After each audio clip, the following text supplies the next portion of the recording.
Të dashur shqiptar, unë kam bërë shaka që regjistroj filma si Dua Lipa me mbathje. Por unë nuk jam Dua Lipa dhe do ta shikoni që nuk jam me mbathje, me pantallona. Një sekond.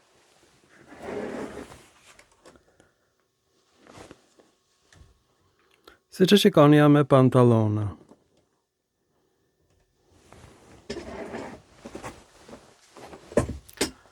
Pra ato që këndojnë me mbathje janë këngëtarët shqiptare. Unë jam bërë i famshëm, s'kam nevojë të dalë me mbathje. Në fakt, pa mbathje kanë dalë të gjithë gjuhëtarët austriak. Komplet, pa mbathje. Ata kanë deklaruar që gjuha ilire është e ngjashme me gjuhët slave. Nuk është e vërtet. Ato thonë që fjala ilire Naron është qytet ilir, është origjina e kryeqytetit të Dalmatëve, Narona. Narona i thon detit në gjuhën ilire, është vërtetuar kjo në fjalorin e Hezikusit të Aleksandrisë. Dhe emri Narona vjen nga Naron me një o të gjatë. Është emër asnjanës në ilirisht. Gjini asnjanës është dukur në shqip, po ka mbetur në greqisht, është një lloj në ilirisht dhe në greqisht. Dhe emri Naron me një o të gjatë vjen nga ato fjalëshi koinon Naron. Sepse meqense fjala koinon është në numrin shumës gjinore në ilirisht dhe greqisht, do të thot bashkësi edhe emri pasardhës duhet të dali në gjinore shumës. Nuk është e shqipe, sepse kjo në shqip do të ishte e naronave.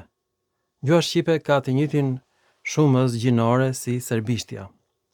Shqip i thon ulkëve ose ujqëve, në gjuhën serbe vuk i thon ujkut, vukova i thon ujqëve në serbisht. Pra, gjuha serbe dhe gjuha shqipe kanë të njëjtin gjinore shumës. Ndërkohë që për herë të parë unë vura re që në monedat e Shkodrës ekziston shprehja koinon skodrinon ose koinoja e Shkodrave. Dhe ky numër shumës është vetëm në ilirisht dhe në greqisht. Në fakt ilirët flasin dialektin epik. Pra, kjo do të ishte me formën e trajtës së shquar greke, është hequr në ilirisht. Kjo është gjuha epike. Naron në numër shumës është në numrin njëjës naros. Naros është përdorur në veprën e eskilit, do thot ujrat. Deti. Në numrin shumës, Naron. Dhe gjë më e bukur është kjo. Unë kam gjetur 2 pllaka në Sicili. I kam marrë nga universitetet amerikane. Unë. Dhe po ja sill sot, aty është shkruar Naron a Eskilu, fjalë për fjalë do thot ujrat e Eskilit, është një metaforë e përdorur nga Eskili dhe është gjetur në një tekst grek në Sicili. Emri i qytetit Naron të Ilirisë. Do thot ujrat e Eskilit, është metaforë e Eskilit, mora, e kuptoni apo jo? Ndërkohë që autorët indo-europian thonë që kjo lidhet me fjalën nora, i thonë vrimës në gjuhë slave, ka dhe kuptimin me u zhyt në ujë, në gjuhën polake është nurkovac, të hidhesh në ujë, të fshihesh në ujë. Neriu, nerti i thon me notu në gjuhët slave dhe në gjuhët baltike. Pra, kjo lidhet me lumin Neretva dhe Nereta të gjetur në Lituani. Vërtet kjo ka hyrë në gjuhët slave, por në numrin njëjës pra është në ilirisht dhe në greqisht. Është shprehje e Eskilit. Naros i thon ujit në gjuhën e Eskilit. E ka marrë nga ilirët. Pa besueshme, askush nga autorët austriak në vitin 2025 nuk e di që emrat e qyteteve ilire janë në numër shumës. Për shembull, në malin e Zisht dhe sot e kësaj dite, qyteti Rizon vjen nga koinon Rizon, zbulimim, qyteti i rënjve. Dhe Straboni s'dinte gjë fare, e quan Rizonin vëllain e Ilirit. Dhe arkeologët shqiptar thonë që Rizon është emër shqiptar. është e njëjtë me fjalën rënjë, rënjëzë në shqip. Me origjinë të përbashkët, Iliro Helene. Por në trajtën e plotë është në greqisht pra rizon. Në shqip do t'ishte e rënjëve, pra nuk është emër shqiptar. Gjuha shqipe është prishur nga gjuha serbe. A kuptoni apo jo? Gjuha ilire është kopje e greqishtes dhe naron do thot ujrat në numrin shumës gjinore, sepse është pjesë e shprehjes koinon naron. Të gjithë emrat e qyteteve ilire janë në shumës. Edhe emri Shkodrës është Koineja e Shkodrave. E gjetur në monedat e Shkodrës nga unë, Koinon Skodrinon. Ky ka qenë filmi i parë i vitit 2020, dhe më fillova të qaj gjatë filmit, sepse kuptova që është emër grek, pra që ilirët kanë folur helenisht, dhe më shkaktoi një tronditje shumë të madhe. Po ashtu kjo ka shkaktuar tronditje të madhe tek të gjithë shqiptarët. Aq më tepër pra, Naron është gjetur në Kroaci, emër i qytetit ilir. I dalmatëve është Naron, dhe kjo gjendet në një plak në Sicili, të shkruar në greqisht, ku shkruhet ujrat e Eskilit.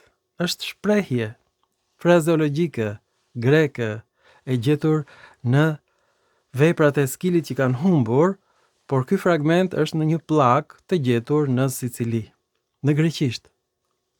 E kuptoni apo jo? Çmenduri, sepse në këtë plak nuk është forma e trajtës së shquar, ky është dialekti epik. Si lindi dialekti epik? Nuk kishte vend në plak që të shkruheshin format e trajtës së shquar, nuk hiqeshin, por shqiptoheshin, por me kalimin e kohës filluan të zhduken dhe nga shqiptimi, dhe ho brindos, brini i Shqipes, u bë brindos në gjuhën e mesapëve dhe emri i qytetit të Brindizit, koka e drerit, e gjetur si shpjegim në fjalorin e Hezikësit të Aleksandris të dashur shqiptar, pra gjyshëritan flisnin dialektin epik, po fjalët ishin në greke do të thotë Koineja e ujrave. Dhe nuk ka lidhje fare me gjuhët slave. Dhe mua kjo më ka ndjekur gjithë jetën në Wikipedia, në enciklopedinë britanike thuhet që ky është emër i ngjashëm me gjuhët slave. Jo, vjen nga greqishtja. Naros i thon ujit. Në fakt lidhet me fjalën greke Nero, uj. Kjo është origjina. Në greqisht është Nero, në ilirisht është Naros. Të dashur shqiptar ilirët flisnin dialektin epik, e kuptoni ju apo jo? Nuk kam nevojë të dal me mbathje unë si Dua Lipa. Unë jam i famshëm, por jam i famshëm jo tek shqiptarët. Jam i famshëm tek polakët, tek çekët, në përgjithësi tek slavët, sepse janë habitur ç'është kjo. Ata mendonin që kjo ishte fjalë slave. Ilirët na dalin grekë, të dashur shqiptar, ta shikojmë bashkë. Pika që s'u bie këngëtarëve shqiptare që dalin me brek për t'u bërë të famshme, sepse në qoftë se ke zërin e bukur, nuk ka nevojë të tregosh bythët, të dashur shqiptar. Ne kemi nevojë për zë, jo për byth. Pra, siç e shikoni, kjo është rënja 1376 dhe këtu shpjegohet që fjalët slave me kuptimin zhytem dhe vrimë, ku mund të futesh për të zhytur, gjoja janë të lidhura me emrin e qytetit i lirë Naron. Por e vërteta është se asnjë nga autorët e fjalorit të gjuhëve indoeuropiane deri në vitin 2025 ku po bëjmë këtë film tani nuk e din dhe se kanë idenë që ilirët flisnin helenisht, dhe emri Naron është numri shumës i fjalës Naros që i thon ujit. Në greqisht Nero i thon ujit, pra në greqisht është varianti atik, ndërsa ilirët flasin ilirisht, pra është një dialekt helen, Naros, emërore dhe Naron në shumës gjinore.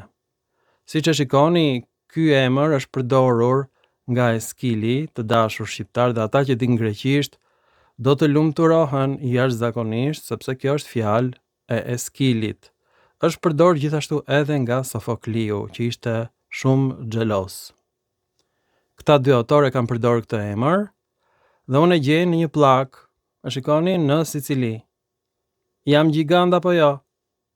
Fjalë për fjalë, thuhet Naron a Eskilu, fjalë për fjalë do të thot ujrat e Eskilit. Kjo e ka përcen çdo lloj imagjinate njerëzore të dashur shqiptar. Pranojini sot që keni të bëni me një titan të pakrahasuar në të gjitha kohrat e njerëzimit. Tani unë jam i lumtur që ilirët flasin një dialekt helen, sepse poemat e Homerit janë shkruar nga ilir, sepse Homer është shari në greqisht dhe ne dim që gjithmonë grekët shanin ilirët. Kjo është e vërtetuar tashmë me emrat shumë të pistë të ilirëve, sidomos koinon drilon, që do thot koinea e organeve mashkullore. Tani ta shikojmë listën e koineve ilire dhe do habiteni. Shikoni në ekran, koinon naron ose ujrat e Eskilit, përkon me koinon pasaron, është hëna e plot në dialektin dorik, është kryeqyteti i mollosëve. Koinon damastinon është kryeqyteti i dalmatëve dhe i dardanëve. Pra, Damastinon është ose qytet dalmat ose dardan i gjetur në Kosovë. Koinon Aiginaton ose koinea e dhive. Koinon Korithon e Korinthit. Koinon Koon. Koinon Bylionon në Byllis. Koinon Drilon në lumin e Drinit në Shqipëri. Koinon Skardonitan i gjetur në Dalmaci nga unë të dashur shqiptar. Koinon Skardon pranë malit të Sharit. Koinon Neapolitan i gjetur në Taras, në qytetin dorik në Italinë e Jugut. Koinon Xenon i gjetur nga unë në Durrës. Koinon Kaukon të Kaukazit, por i gjetur në Hellad. Pra, banorët e Kaukazit ishin grek, ishin koloni greke të dashur shqiptar, nuk ishin shqiptar. Pra, Fredi Beleri dhe të gjithë arvanitasit e helenizuar në himar nuk e din që nuk bëhet fjalë për shqiptar, po për kolonist grek në Kaukaz. Nuk ishte shqiptar atje. Koinon Selepitan i gjetur në Apulia. Koinon Antigonon, emri i Gjirokastrës. Koinon Myon ose koinea e minjve e gjetur në Azinë e Vogël dhe në Butrint.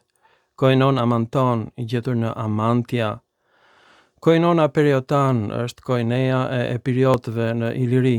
Koinon Apolitan, koinea dorike në Apolloni. Koinon Ardiajon i Ardiejve. Koinon Aulon në Vlorë. Koinon Baton i gjetur në Shqipëri. Koinon Buthroton i gjetur në Butrint. Koinon Kaon i gjetur në Kaoni në Shqipëri, në Jugut. Koinon Darson i gjetur në Dalmaci dhe në Bosnjë. Koinon Dardanon i gjetur në Apulia. Dhe Plini Vjetër thot që këta Dardan flisnin grajas, domethënë dialektin grek.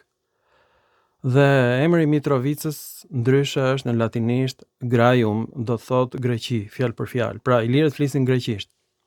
Koinon Deriopon. Koinon Dimalatan i gjetur në Dimale. Koinon edhe njëherë Drilon e lumit Drin.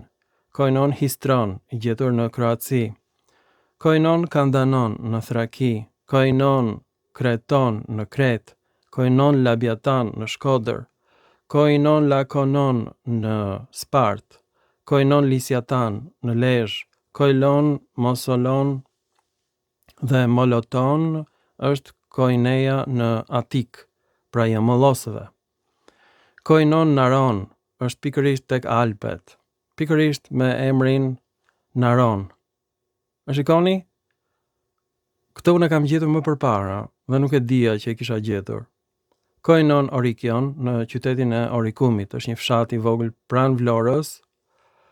Koinon Rizon i gjetur në Malin e Zi ose koinoja e rënjve. Koinon Sason është për herë të parë i regjistruar nga Plini pranë Shkodrës, por ata bëhen pikërisht banorët e ishullit të Sazanit më vonë. Koinon Skodrinon të Shkodrave dhe Koinon të tenton i gjetur aty pranë Pogradecit. Të gjitha këto janë Koino greke, qytete greke në numrin shumës të dashur shqiptar. Pra siç e pat, unë e kisha gjetur përpara Koinon Naron, e kisha shprehur këtë ide, por nuk kisha prova. Tash unë gjeta pllakat në Sicili ku thuhet janë ujërat e Eskilit, e i njëjti term është përmendur dhe nga Sofokliu, sepse ishte shumë xhelos. Të dy rivalizonin, këta dy gjigant të mëdhenj të teatrit grek. Pra kjo është fjalë e Ilirishtes. Ose Ilirit e kanë marrë nga Sofokliu. Ka kuptimin ujë. Në greqisht është Nero, ujë. Në gjuhën ilire ishte Naros, ujë. Ujrat në numër shumës, Naron. Ky është qytet në Dalmaci. Por mendoj të ishte qytet kelt, është qytet i lirë. Nuk ka lidhje me gjuhët slave, ose nëse ka lidhje ka origjinë përbashkët. Pra origjinë ilire, greke. Nuk lidhet me gjuhën shqipe për fat keq. Pra dalmatët flisin greqisht. Në numrin shumës gjinore është Naron, në emërore është Naros. Është grek emër i bukur i lirë. Ilirët flisin dialektin epik. Ku ishin shqiptarët? Me siguri po mblidhnin mjaltin nga qypi i Diogjenit, sepse Diogjeni e kalonte gjithkohës në qyp, por shqiptarët kujtonin se ishte brenda qypit. Diogjeni bën atë që bëj dhe unë dhe shumica shqiptarëve, ne marrim gazetën dhe shkojmë në banjë. Dhe atje rrim disa orë nganjëherë, harojmë duke lexuar gazetën. Këtë bënte Diogjeni. Lexonte veprat e autorëve antik, i ulur në qyp, jo në brenda qypit. Pastaj shqiptarët merrin qypin, e derdhin në lumë, ja jepin prap Diogjenit dhe këtë bënte Diogjeni. Lexonte, e mbushte me mjalt qypin. Kjo është puna e shqiptarit. Po mos ishte shqiptari, nuk do kishte Diogjen. Po mos ishin sklevrit, nuk do kishte letërsi helene. Pra helenët merreshin me letërsi, me matematik, me filozofi, shqiptari mbante qypin. Kush do e mbante qypin? Dikush do ta mbajë qypin, pra ishte shqiptari.